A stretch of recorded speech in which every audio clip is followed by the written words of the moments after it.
Ginunita ngayong araw na mga kaibigan, kaanak at tagahanga ni The King, Fernando Poe Jr. ang kanyang ika-8 death anniversary.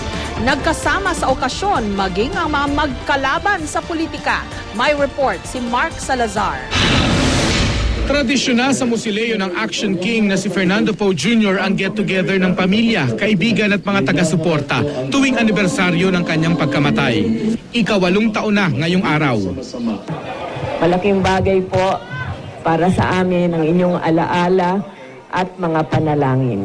Ang paggunita sa buhay ni The King, sapat na raw dahilan para magsama ang kahit magkalaban sa politika. Mabubuhay mamatay si Erap, wala makakitang kaibigang kamukha ni FPJ. Ako, magpapasalamat din dahil napasama ako doon sa ticket niya, sa senatorial slate. Siya ho ang aming presidente noon. At tuwing tumatayo si Ronnie, laging maganda yung sinasabi niya sa akin sa entablado. Pagkatapos ng misa ni Bishop Deogracias Iniguez, pinatugtog naman ang mga paboritong kanta ni FPJ.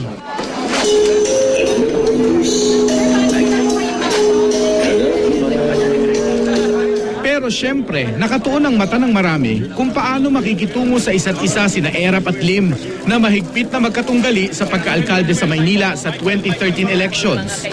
Nagkamay sila, magkatabing nagsindi ng kandila sa puntod ni FPJ at nagpa-interview. Kaibigan kami ni Presidente. Kaibigan din namin si Ronnie. Mayor, friendly fire lang po yung balitan.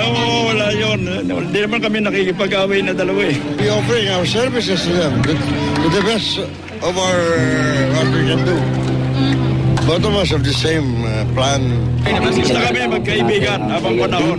Pero nung umalis si Lim, Hindi naman siya artista eh. Kaya Mr. President, pa siya tumalis sa hindi siya kasama. mahirap daw para sa anak ni FPJ na si dating MTRCB Chairman Grace Poe na pumili ng susuportahan sa Maynila sa dalawang kaibigan ng ama. Iba raw ang personal sa politikal. Tatakbo kasi si Poe sa pagkasenador sa eleksyon. Pareho siyang inendorso ng Liberal Party na administrasyon at United Nationalist Alliance. Baby pa lang ako, nandyan na si President Erap, di ba? Nandyan na yung kaibigan ng tatay ko, nandyan yon. Tapos nandyan din naman yung pagbibigay na karangalan ni Mayor Lim sa pamamagitan ng isang rebulto. Pero, gaya nga ng sinabi, syempre iba naman ang pamilya, di ba? Ikalawang bahagi ng paggunita ang unveiling ng estatwang pinatayo ni Lim sa Roas Boulevard para kay FPJ. Inimbita niya ako dun. Halika na. Oo. Punta pa po ba kayo dun na... Oo.